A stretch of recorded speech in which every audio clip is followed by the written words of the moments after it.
something to think about. Shalom and greetings. We welcome you to this week's Sabbath message. This week's Sabbath message is entitled, Christianity Stumbles at the Word. Christianity stumbles at the Word. Now, before all of those that profess and proclaim to be Christians put up a wall or leave, allow me to say this is not a malicious attack. This is a scriptural evaluation backed up by the scripture. As always, we will allow scripture to validate and corroborate scripture, as well as grow from just knowing to understanding the scripture. So let us start by turning to our anchor scripture, 1 Peter chapter 2, verses 6 through 8.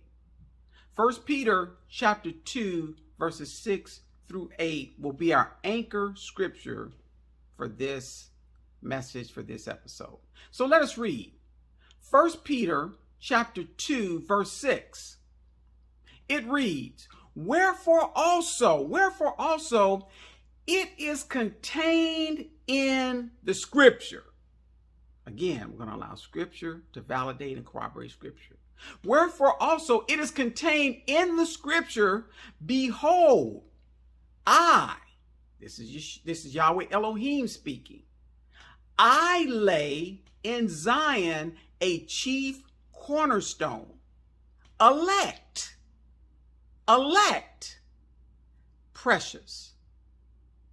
Okay, now most of the scriptures, especially I know in the King James, it's got like a colon here to let us know, like, this is a thought. This is one of the things that the Most High is saying here. So let that sink in, that it is contained in the scripture that the Most High says, I lay in Zion a chief cornerstone, elect and precious.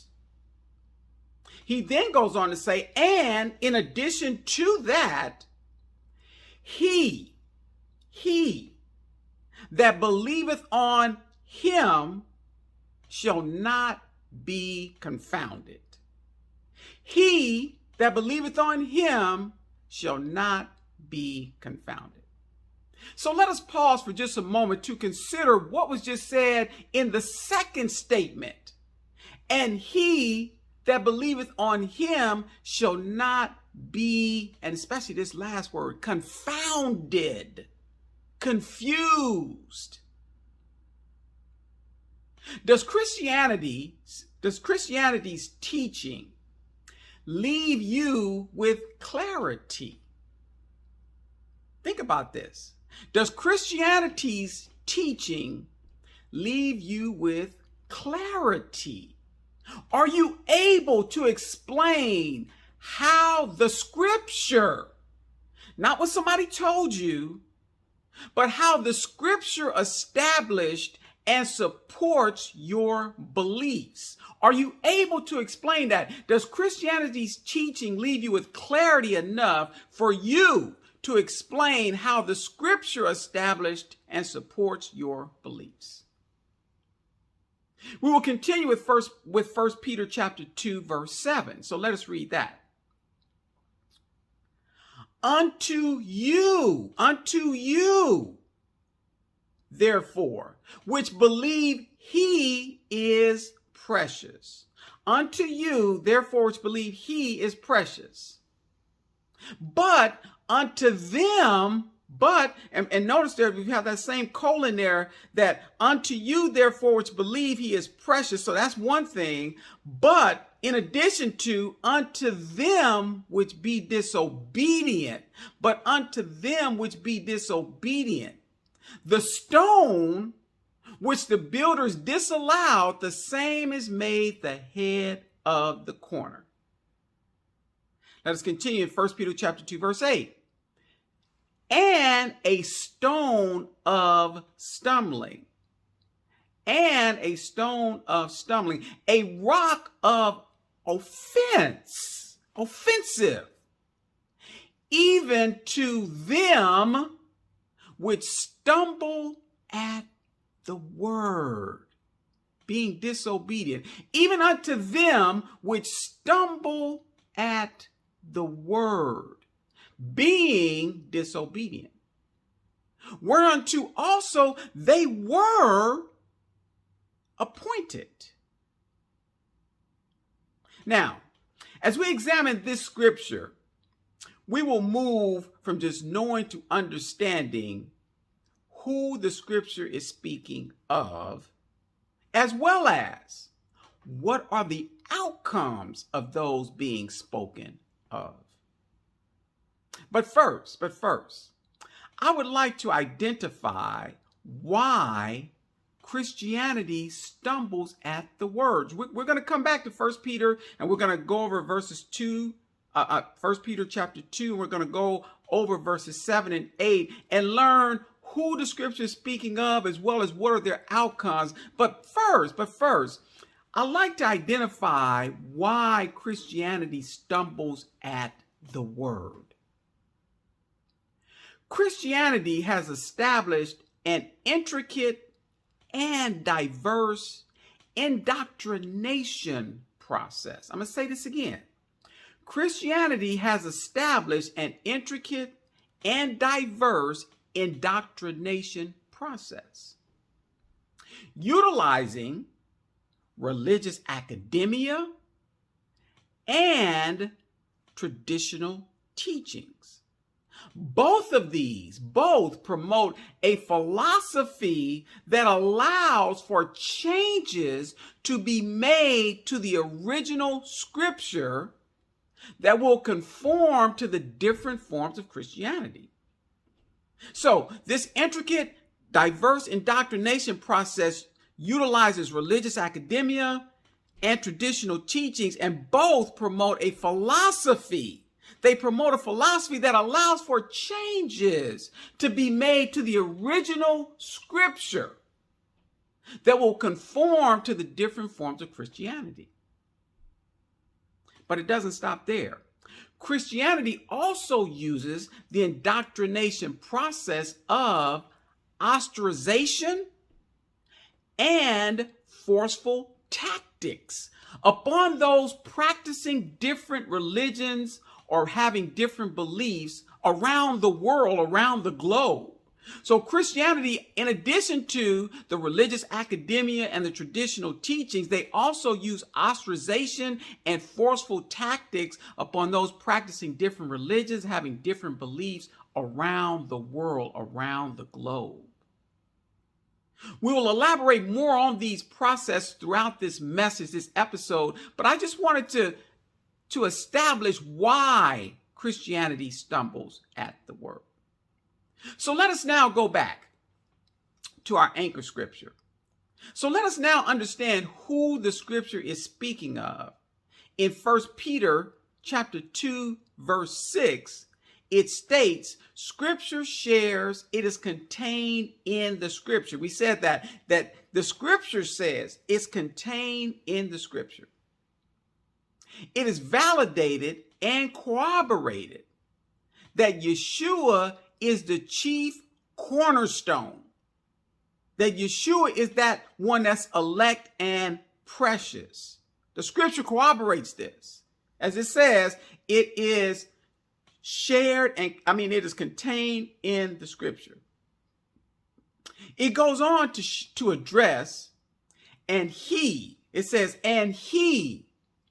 Well, the he or those, and he that believeth on him, that he, or we could translate that to those, is or are the believers on Yeshua. And he that believeth on him, the him is Yeshua. So the he are those that are the believers on Yeshua. Now, it is of paramount importance that we understand what believers means. Okay? But he that believeth on him. So what does believers mean in this passage of scripture? One of the Strong's Concordance definitions for believers is to commit or be committed unto. So in order to be a believer, you have to either commit or be committed unto. So to clarify, to be committed, to be a believer, to be committed to what Yeshua is committed to. So he that believeth, that's committed on, believeth on him, that's committed on him. So to clarify that what believer, that the believes means here, it means to be committed to what Yeshua is committed to, which is the word of Yahweh Elohim, and that only. So he or those believers on Yeshua, it goes on to say, will not be confounded or confused. So he that believeth on him will not be confounded or confused. They are able to show the original scripture establishing and supporting their beliefs. Think about that. He's saying that those that believeth on him, on Yeshua, they will not be confounded or confused, and they will be able to show the original scripture establishing and supporting their beliefs. No changes to it. Let us pick up now 1 Peter chapter 2, verse 7. 1 Peter chapter 2, verse 7 starts off continuing to address the he or those believers on Yeshua. So the first part is still addressing those that believe on Yeshua from the 1 Peter chapter 2, verse 6. Confirming, doubling down on the requirement of believing on Yeshua. It's doubling down. It's confirming that there's a requirement believing on Yeshua, being committed to what Yeshua was committed to, the word of Yahweh Elohim. That this lifestyle is what confirms and verifies Yeshua is precious to you. There's a requirement, there's a prerequisite that this lifestyle showing that you are committed to only what Yeshua is committed unto, and Yeshua is only committed unto the word of Yahweh Elohim, the original scripture, the original text. This lifestyle is what confirms and verifies Yeshua is precious to you. But then 1 Peter 2:7 transitions into but unto them. Okay, it transitions now. Okay, it doubled down. It showed that there's a requirement, a prerequisite, but now it transitions to the contrast. But unto them, identifying a contrast to the he or those, the believers on Yeshua. Get this, don't miss it. Scripture further validates this by classifying them as disobedient. So it's further classifying that they are a contrast. They're not congruent to those that believe on Yeshua, because those that believe will not be confounded. They will not be confused. Those that don't, but unto them, it classifies them as disobedient. We will see throughout this message, this episode, that their disobedience is being committed. So what their disobedience is being committed to teachings and traditions other than the original word of Yahweh Elohim. That's what their disobedience is. They're committed to teachings and traditions other than the original word of Yahweh Elohim. Now, 1 Peter 2:7 ends recognizing Yeshua in the same manner of 1 Peter chapter 2, verse 6, that cornerstone. We end with 1 Peter chapter 2, verse 8, referencing a stone of stumbling. A stone of stumbling. The rock of offense and shares the stone of stumbling impacts a particular group. It identifies that. It only impacts a particular group, this stone of stumbling. It goes on to say, even to them. And then what happens to them, this particular group? What happens to them is they stumble at the word. They stumble at the word.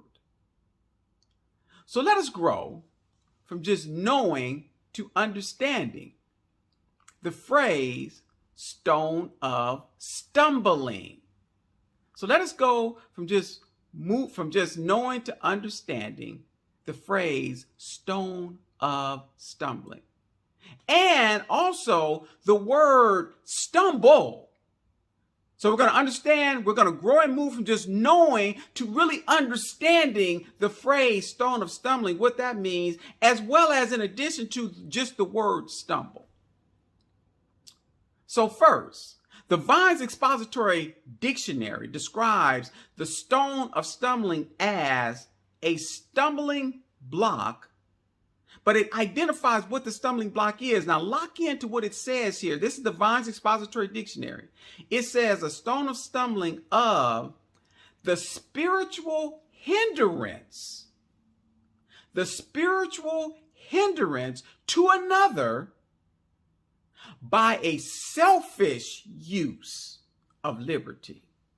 Read that again, what a stone of stumbling means. So it says that this will be a stone of stumbling. So let us understand what this stone of stumbling really represents. It says a stone of stumbling is a stumbling block, and the stumbling block is this: the spiritual hindrance to another, by a selfish use of liberty. So, Yeshua, the word of Yahweh Elohim, not Jesus, but Yeshua, the word of Yahweh Elohim, is the rock of offense. Yeshua, not Jesus, is the rock of offense. Yeshua, the stone, the rock, is offensive to those that spiritually hinder others because of their selfish use of liberty of grace.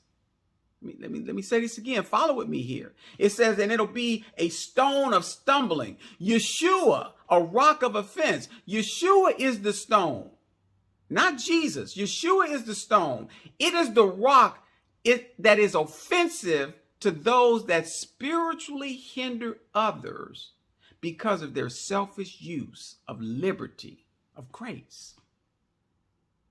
Yeshua, the word of Yahweh Elohim, not Jesus, it's Yeshua, not Jesus, reveals their disobedience to what they were initially appointed and commanded to do. Okay? Now we must grow from just knowing to understanding Scripture, truly understanding what the stone of stumbling is and the significance of it. We've got to understand this. Next, in 1 Peter chapter 2, verse 8, it calls out, after that, in 1 Peter 2, verse 8, it calls out a particular group, them that stumble at the word. So what does the word stumble mean? The Vine's Expository Dictionary, again, this is the Vine's Expository Dictionary definition. It describes stumble as Israel in regard to Christ. So it's using how Israel's relationship in regard to Christ was. It goes on to say, Israel as Israel in regard to Christ, whose person, speaking of the Messiah, Yeshua, whose person, teaching, and atoning death, and the gospel relating thereto were contrary to all their, speaking of Israel, were contrary to all Israel's ideas as to the means of righteousness before God. Okay, so that's what the Vine's Expository Dictionary identifies what the word stumble means used here. Now, to clarify this definition, to clarify them that stumble at the word, would be they are in conflict with Yeshua. Not Jesus, but with Yeshua. His teaching, atoning death, and the gospel. They are disobedient to what they were appointed or instructed to do. Now that we've grown from just knowing to understanding the phrase a stone of stumbling and the word stumble, let us relook at 1 Peter chapter 2, verse 8. With what we've grown now to truly understand the phrase a stone of stumbling and the word stumble.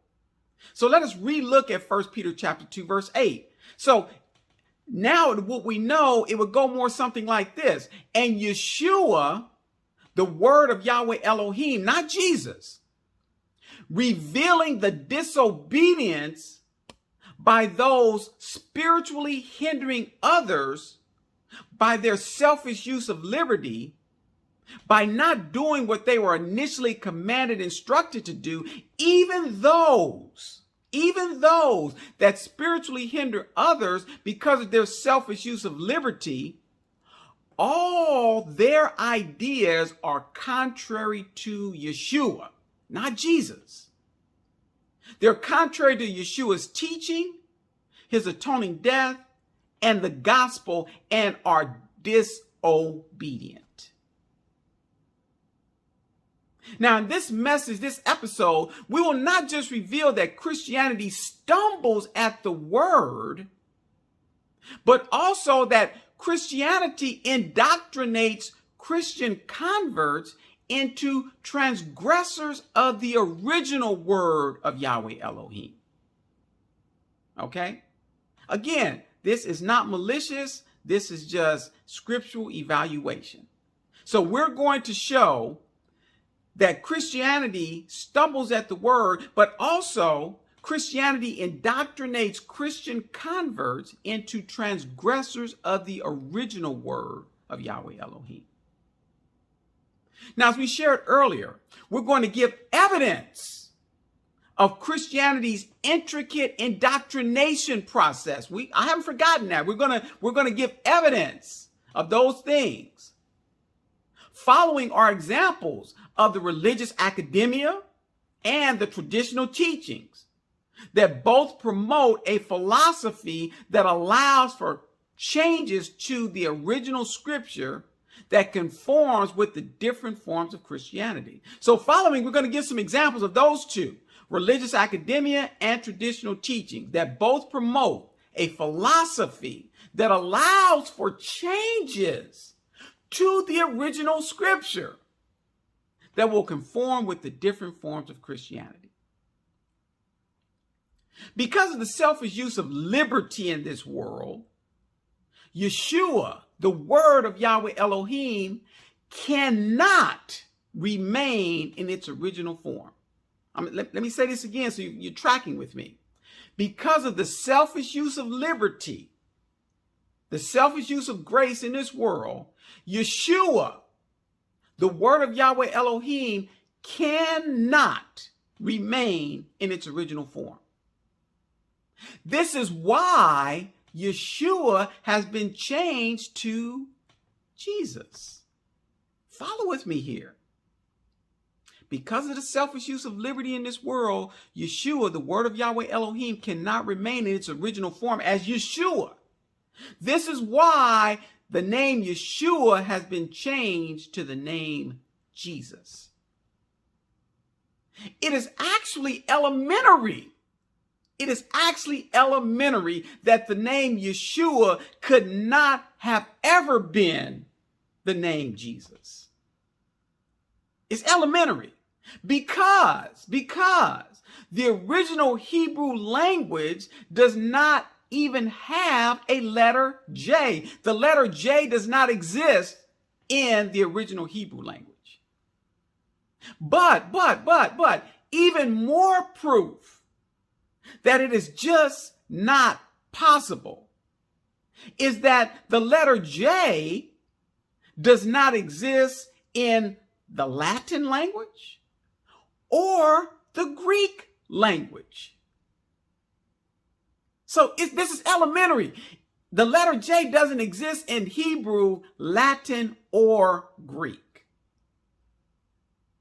The letter J was not even introduced into the English language until 1629.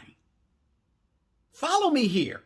So up until 1629, there was not even any recognition in any of the languages that would have been giving us history on Yeshua that the letter J even existed.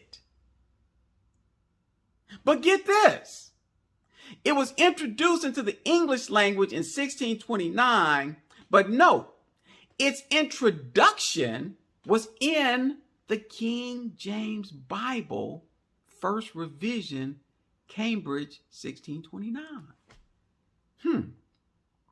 How coincidental that the introduction of the letter J, even in the English language, was first introduced in the King James Bible, first revision, Cambridge, 1629. Christian leadership uses religious academia. Remember that indoctrination process.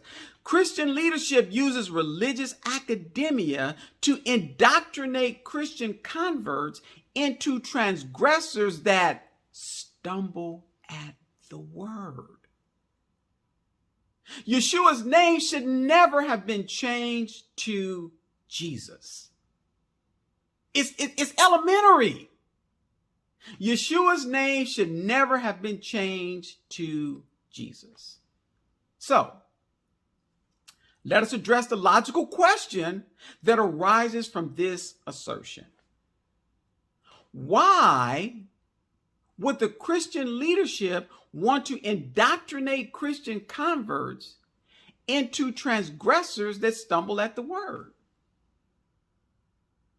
I mean, why? Why would they want to do this? Why would the Christian leadership want to indoctrinate Christian converts into transgressors that stumble at the word? Once again, we must grow from just knowing to understanding Scripture. In doing so, it allows for rightly dividing the word of truth from the traditions of man. Remember, we talked about that. That's the other one. The traditional teachings. We talked about these indoctrination processes. So, growing from just knowing to understanding Scripture, it allows for rightly dividing the word of truth from the traditions of man. We need to understand, what does the word Christian really mean? What does the word Christian really mean? And what does the Scripture reveal about Christian, or the word Christians? We're going to grow and move from just knowing to understanding. So the word Christian or Christians is used in the King James Scripture only 3 times. I got to say this again. For all of those that call themselves Christians, and again, this isn't malicious. I mean, because we've just all been indoctrinated. But for all of those that call themselves Christians, think about this. If it was really that important for us to be identified as Christians, in the King James Scripture, which most Christianity uses, in the King James Scripture, it's only used 3 times in the entire New Testament. And 2 of them in the book of Acts.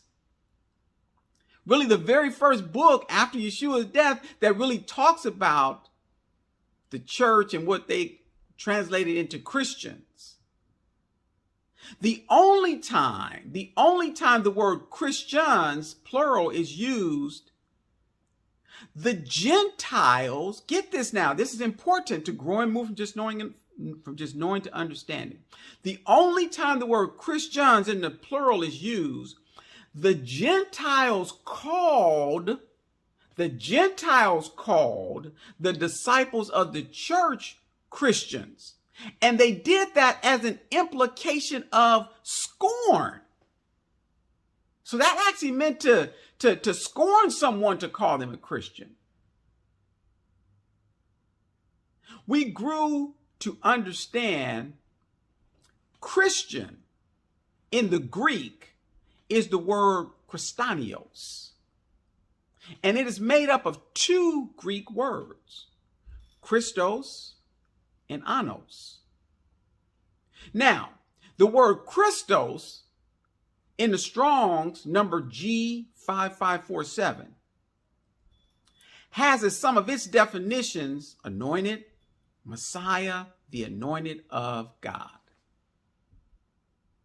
Now, the word anos is an abbreviation of the word anosis, Strong's number G462, and has as its definition unholy, profane. Say that again. The second half of Christanios, the word anos, is an abbreviation of the word anosis, Strong's number G462, has as its definition unholy, profane. So, the word Christian actually means in the Greek unholy Messiah. Again, growing and moving, just knowing and understanding. The word Christian in the Greek actually means unholy Messiah, which is in alignment with the scorn, the discredit, the disgrace of being called Christians.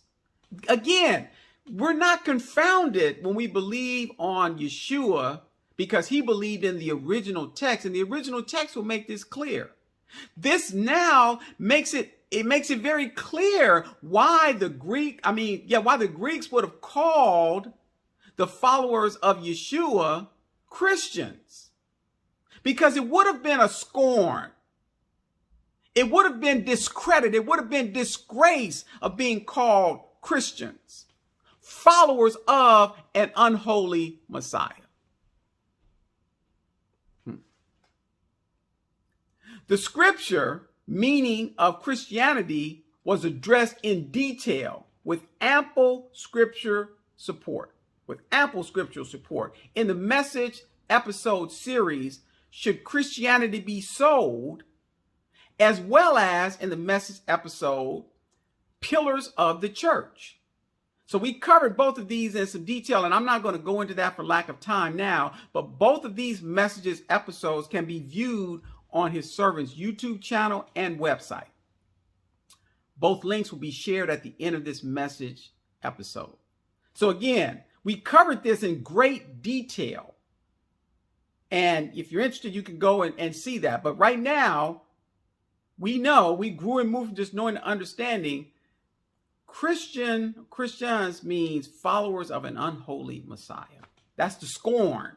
That's why they call them that. So, Christian leaders are actually in alignment with the definition of Christian. Let me say this again. So Christian leaders are actually in alignment with the definition of Christian in indoctrinating Christian converts into transgressors that stumble at the word. Christian leaders introduced a Christian tradition.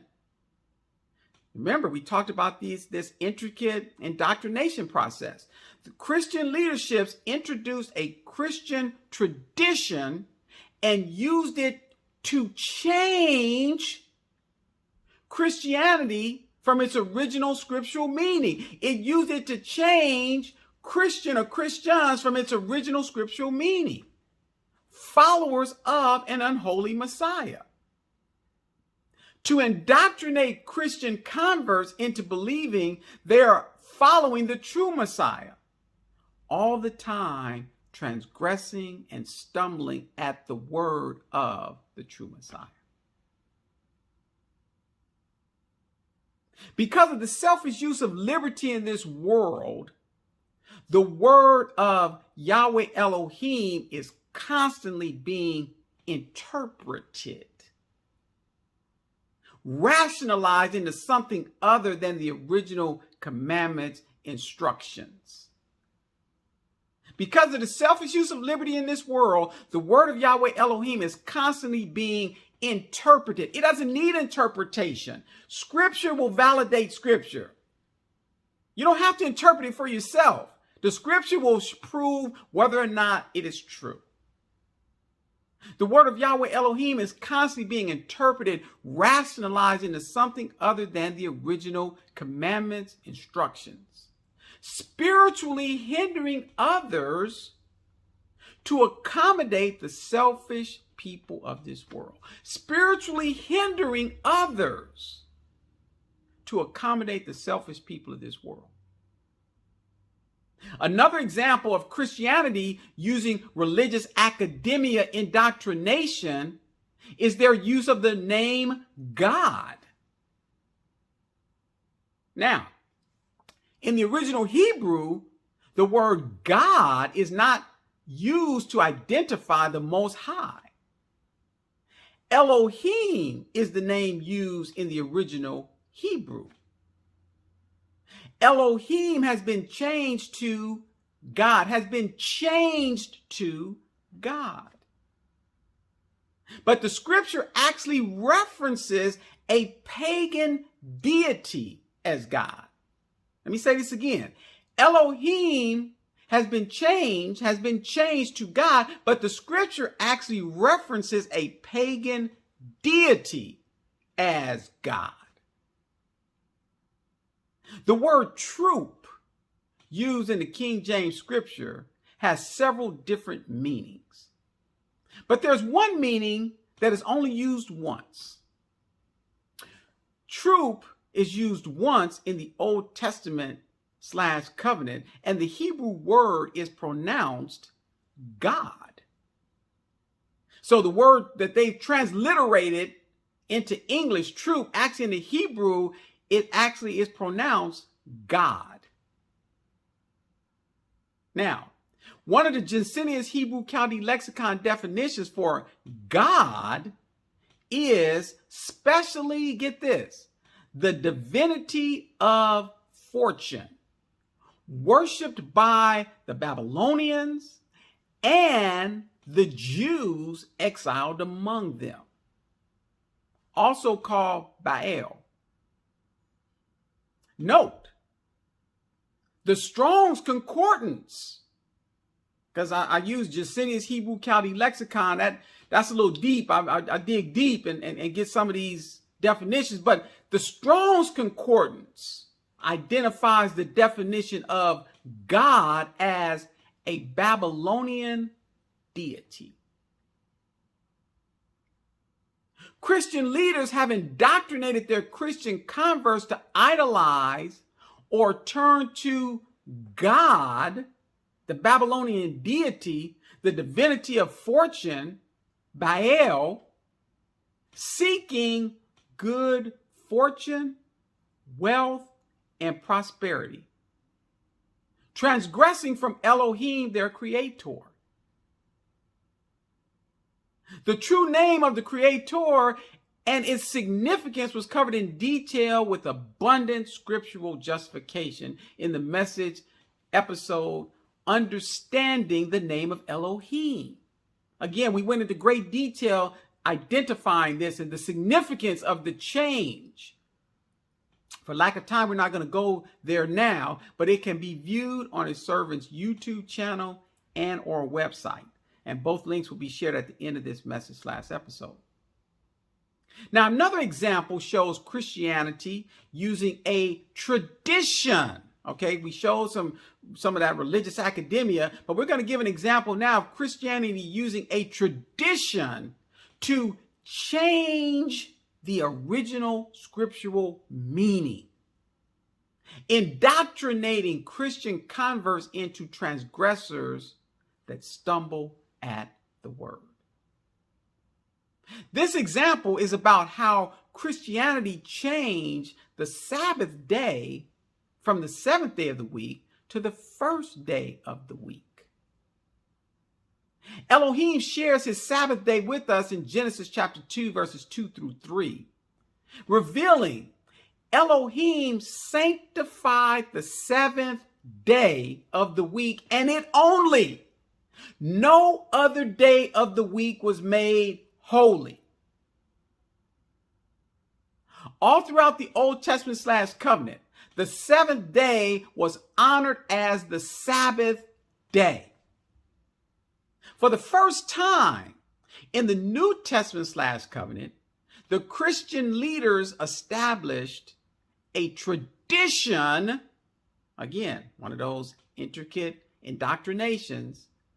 They established a tradition that changed the Sabbath to the first day of the week. Now, the word Sabbath or the phrase Sabbath day is used 59 times in the New Testament / covenant. Okay, so the word Sabbath and Sabbath day, it's used in the New Testament / covenant 59 times. And it is always associated with the seventh day of the week. Every single time it's used. The word Sabbath is only used 10 times outside of the Gospels. So this means that the Sabbath is used 49 times in the Gospels. And Yeshua, not Jesus, and all that followed him kept the seventh day Sabbath. Again, going back to 1 Peter chapter 2, it says, all that believeth on him shall not be confounded. Here we're showing that those that believed on him, they worshiped and kept the seventh day Sabbath with Yeshua, not Jesus, but with Yeshua. So let us grow from just knowing to understanding. Scripture reveals the word week. Let me say this again. You can look this up. Scripture reveals the word week, W-E-E-K, used in the New Testament / covenant, has the exact same Greek definition as Sabbath. The word week, W-E-E-K, used in the New Testament / covenant, has the exact same Greek definition as Sabbath. The word week is used 9 times in the New Testament / covenant, 7 times in the Gospels, only twice outside the Gospels. With the word week and Sabbath having the exact same definition of the Sabbath or seventh day, it validates the 7 times the word week is used in the gospel, its meaning is the seventh day of the week. Remember, it's used 7 times in the gospels. And we already identified if it has the exact same meaning as the word Sabbath or Sabbath, the Sabbath, it means the seventh day. So the word week means the seventh day of the week. The book of Acts uses the word Sabbath 9 times. Get this. The book of Acts uses the word Sabbath 9 times. And every time it refers to the seventh day Sabbath or the number 7. The book of Acts uses the word week, W-E-E-K, only once. The book of Acts uses the word week, W-E-E-K, only once. And we understand that the word week means Sabbath in the Greek. It means seventh day Sabbath or the number 7. Christian leaders use confusion to indoctrinate traditions. Let me say this again, because remember, in 1 Peter 2, it says, those that believeth on him shall not be confounded. Christian leaders use confusion to indoctrinate traditions. Remember, that's one of their intricate indoctrination processes, traditions. So they use confusion to indoctrinate traditions. This example shows they added, which is a change to the original scripture. Even if you take something away or you add to it or you just change it all together, they're all changes to the original scripture. So this example shows they added, which is a change to the original scripture, the words day of the. They added the words day of the before the word week. So it would read day of the week to establish and promote their tradition that changes the Sabbath day. They use this confusion. The word week means the same Sabbath, but they added the words day of the in front of it every time it's used to confuse. So people would read it as day of the week. Like that's the actual day of the week. Instead of it's just the day of it's the week. It's the day of that seventh day. They use this to establish and promote their tradition that changes the Sabbath day. This confusion allows for Christian leaders to rationalize the one time it's used in the book of Acts. It overrides and supersedes the other 9 references of the Sabbath being on the seventh day. The one time it's used in Acts, it overrides the reference of the Sabbath being on the seventh day, the other 9 times. This Christian tradition changes the original scriptural meaning to indoctrinate Christian converts into transgressors of the Sabbath day. As we stated earlier, Christianity also uses ostracization to indoctrinate Christian converts to transgress and stumble at the word. And they use this around the world, around the globe. This ostracization to indoctrinate Christian converts to transgress and stumble at the word. In Exodus, in the book of Exodus, chapter 12, verse 2, Yahweh Elohim shares with Moses exactly when his scriptural year starts. Exodus chapter 12, verse 2. You can read that. He says, and this shall be the beginning of the year. So Yahweh Elohim shares with Moses exactly when his scriptural year starts, which happens to be the beginning of spring. In the Sefer, in the book of Jubilees, chapter 6, verses 30 through 32, it shares there are exactly 52 weeks and only 364 days in Yahweh Elohim's scriptural year. In Yahweh Elohim's scriptural year, there is no point anything. There's exactly 52 weeks and there's only 364 days. You can do the math. You can break that out. You see it comes up with no remainder. If you take 7 days in a week and divide it by 364, you're going to get 52. It's going to be exactly 52 weeks in Yahweh Elohim's scriptural year.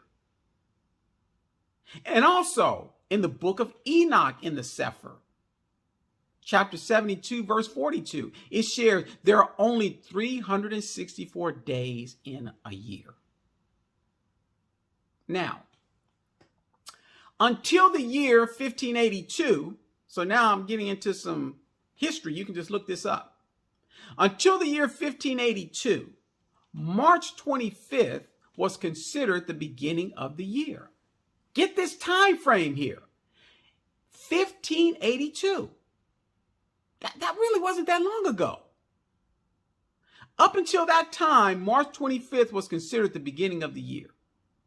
This same year, 1582, the Gregorian calendar was established and introduced January, the beginning of winter, as the beginning of the year. Now, we discussed in detail with significant scriptural validation that there is a difference between the secular Gregorian calendar and Yahweh Elohim's calendar. There's a difference. In the message episode, Yahweh Elohim's scriptural calendar. We shared that in that message, Yahweh Elohim's scriptural calendar. As well as in the message episode, Easter compared to the Passover. Again, we went into great detail. For sake of time, I'm not going to get into those, but both of these messages episodes can be viewed on His Servant's YouTube channel and website. And both links will be shared at the end of this message episode if you'd like to dig deeper into that. History documents Christianity's major influence. History documents Christianity's major influence in establishing the Gregorian calendar to keep the Christian holiday Easter from slipping further away from the beginning of spring. History also shares there was strong resistance to moving the new year from the beginning of spring to the beginning of winter. History shares there was strong resistance. People were like, no, I'm going to keep the new year March 25th. And that Christian leadership ostracized all that did not accept the change, using ostracization to indoctrinate Christian converts to transgress and stumble at the word. We shared earlier that Christianity also uses forceful tactics to indoctrinate Christian converts into transgressors that stumble at the word. We're going to use some history here now. History speaks volumes on the Christian crusades, the violent invasion of the Islamic land and faith. But it did not stop there. The Christian crusades turned into European colonization. And history shares numerous examples of this atrocity. In the Oxford Bibliographies, Religion and Colonization by Susan Lechenich, last modified 15 January 2019, it begins saying, Introduction. For the process of European expansion and the colonial endeavors from the late 15th century to the 19th century, historians of the Atlantic world have more often than not identified the imperial states as the most powerful players. The imperial states would be the Portuguese, Spanish, French, Dutch, and English, later British. From these empires' perspectives,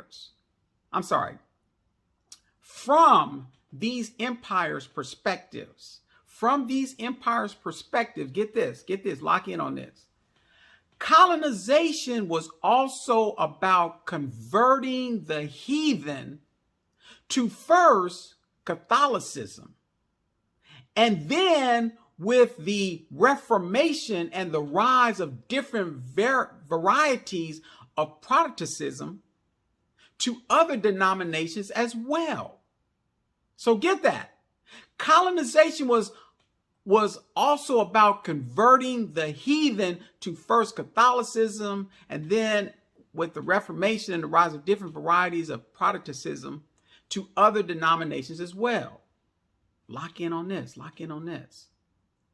Colonization in the early modern period was as much about, say this again, colonization in the early modern period was as much about religious missions, about the harvest of souls, as it was about expanding territorial boundaries and economic resources.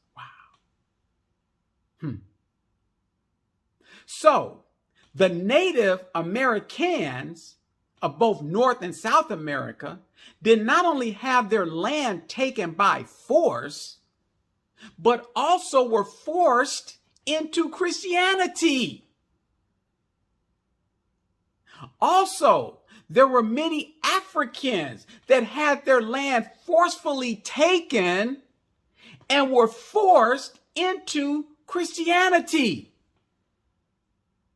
Even worse, many Africans were taken from their land as slaves to the Americas under the auspice of converting the heathens. Wow. What is bizarre to me about this is that nothing in the original scripture instructs, commands any believers to violently force anyone to worship Yahweh Elohim.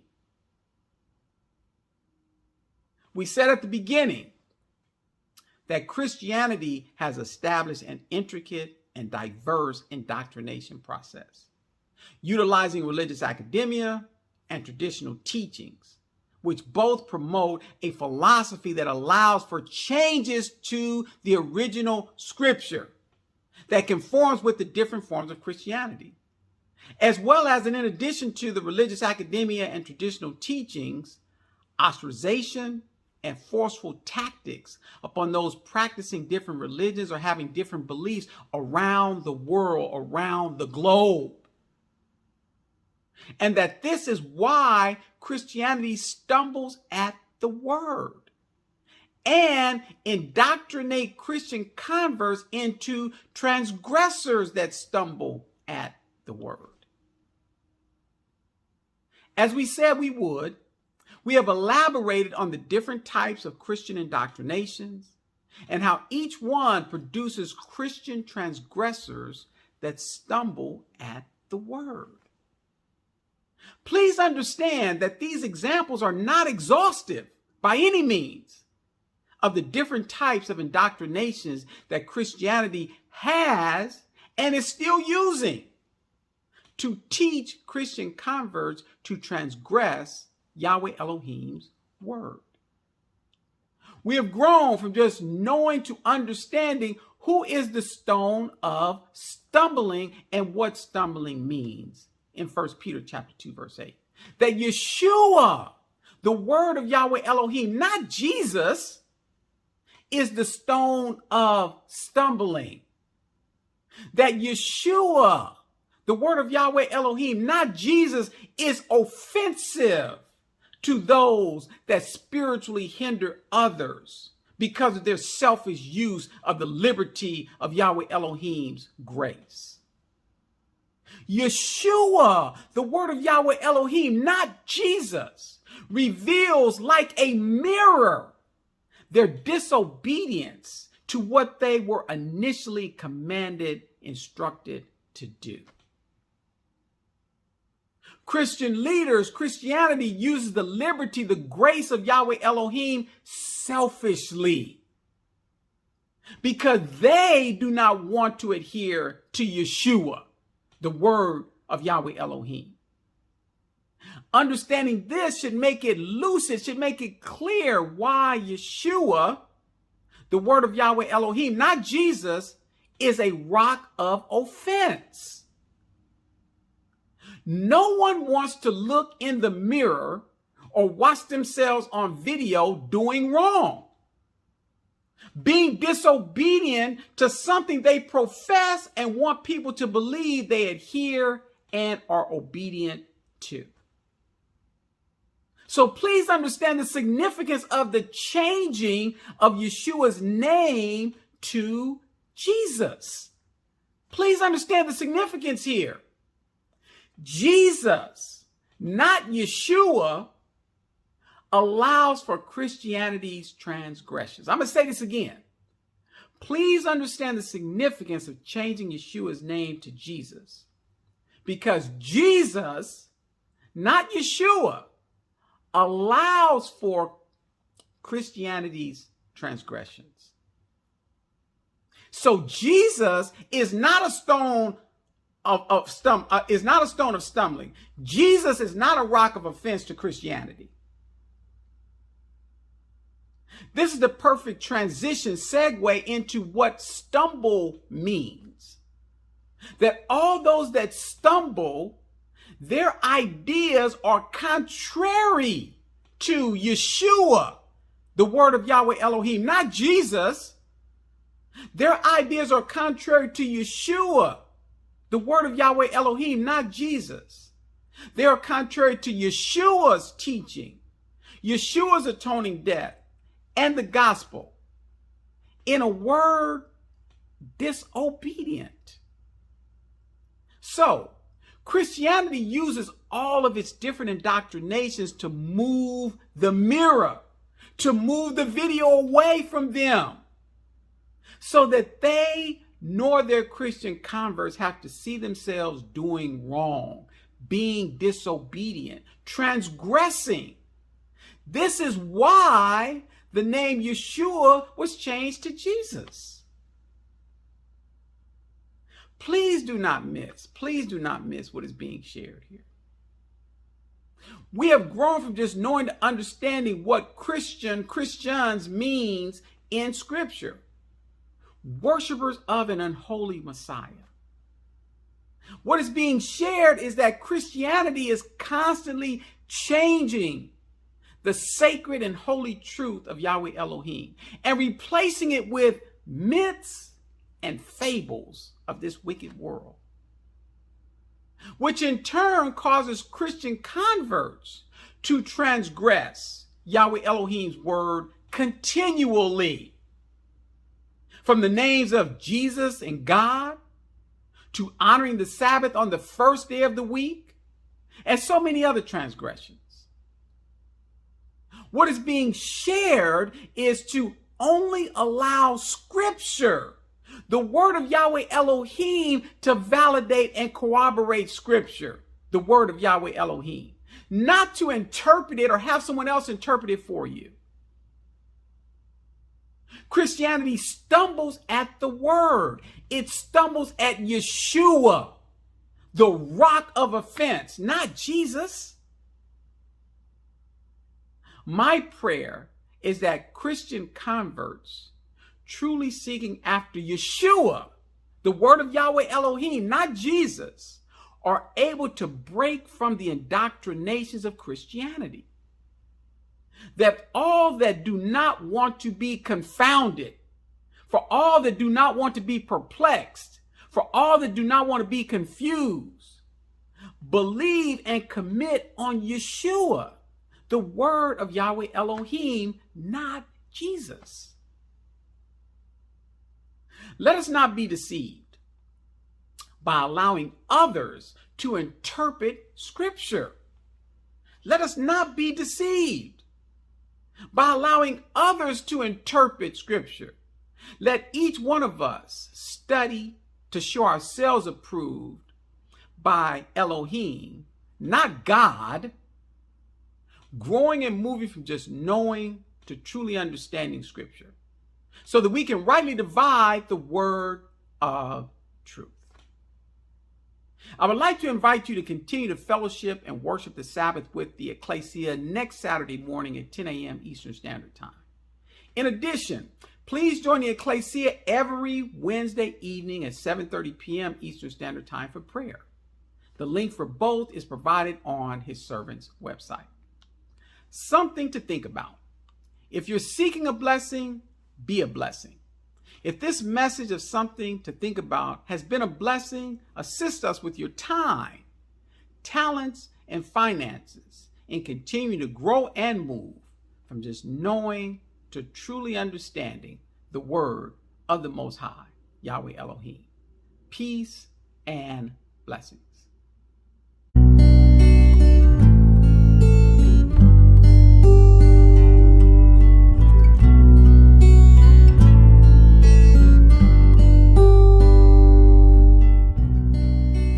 His servant encourages you and prays that you will continue with him on the journey of growing and moving from just knowing to understanding the word of the Most High, Yahweh Elohim.